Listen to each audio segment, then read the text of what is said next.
고린도 후서 5장 말씀, 그 하나님께서 우리를 부르셨고 우리를 새롭게 하시고 그 다음에 우리를 화목하는 직분을 주셨다 하는 말씀, 그 말씀이 저에게서는 굉장히 중요한 미션으로 봅니다.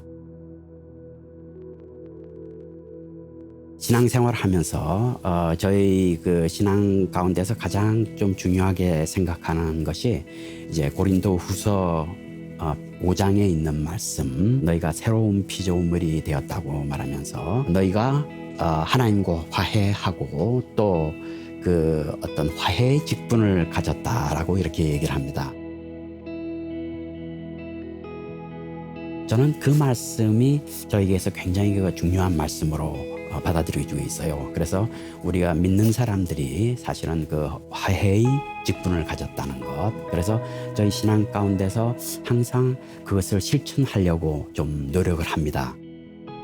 저도 이제 제가 대학 시절에는 이 군사정부 시대에 살았기 때문에 여러 가지 갈등들도 많았고 부조리도 많았고 그런 시대에 살면서 어떻게 내가 화해자의 역할을 담당할 것인가 라고 생각하는데, 또 인도에 가서는 사실은 어떤 화해자의 역할을 담당하는데 그 화해자의 역할이 단지 그곳에 있는 기존에 있는 것을 그냥 중재하고 또 그냥 보존하는 것이 아니고 어떤 정의의 문제 또 부조리의 문제에 대해서 말할 수 있는, 그래서 평화와 화해가 같이 합해지는 것을 좀 생각해 보게 됐어요.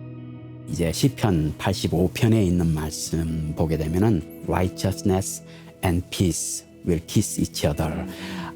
그 말씀이 저에게서는 굉장히 감동으로 받았어요. 그 성구를 생각하면서 바로 이것이 화해자가 할 일이 아닌가. 단지 어떤 샬롬이라는 것을 평화의 개념으로 이제 좁게 보는 것이 아니고, 샬롬이라는 것이 사실은 정의와 평화를 어울리는 것이 아닌가 하는 생각을 해봤어요. 그래서 인도에서 사역할 때는 그런 어떤 부조리의 문제들 또 정의의 문제들, 그런 것들을 어떻게 신앙을 가진 사람들이, 복음주의 신앙을 가진 사람들이 조화를 이룰 것인가 하는 것에 대해서 제가 많이 생각을 해봤습니다.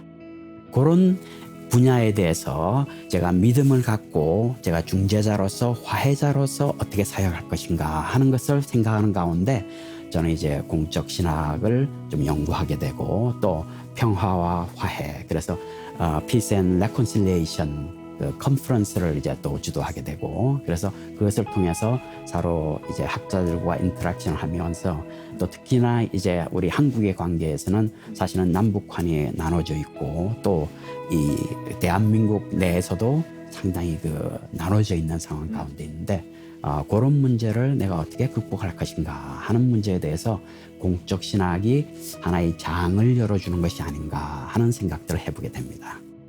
저희 소명은 이렇게 여러 가지 양극화가 돼 있는데, 사실은 우리 한국 사회를 보게 되면은 이 남북한의 문제도 그렇고 또 어떤 문제가 나오든지 간에 보수와 진보 이렇게 나눠져서 양극화의 상황이 지속되고 있는데, 그것을 어떻게 우리가 극복할 것인가 하는 문제는 굉장히 중요하다고 생각합니다. 그래서 저 개인적으로는 그런 분야에 대해서 얼마든지 제가 좀 기여하고 싶고 또 그곳에 대해서 제가 헌신을 하고 싶고, 그렇게 해서 이제 코리안 스터디 센터가 있는데 이곳에서 제가 미약하지만은 이제 원장으로서 이곳에서 사역 담당하는 것은 우리 한국 교회 또 한국 사회 또 미국 사회 또 세계 여러 각지에서 이렇게 나눠져 있고 분쟁하고 갈등하는 그런 가운데 있어 어떻게 하면 내가 평화를 이루는가 또 화해를 이루는가 하는 역할을 담당하는 것을 제가 제 콜링으로 생각합니다.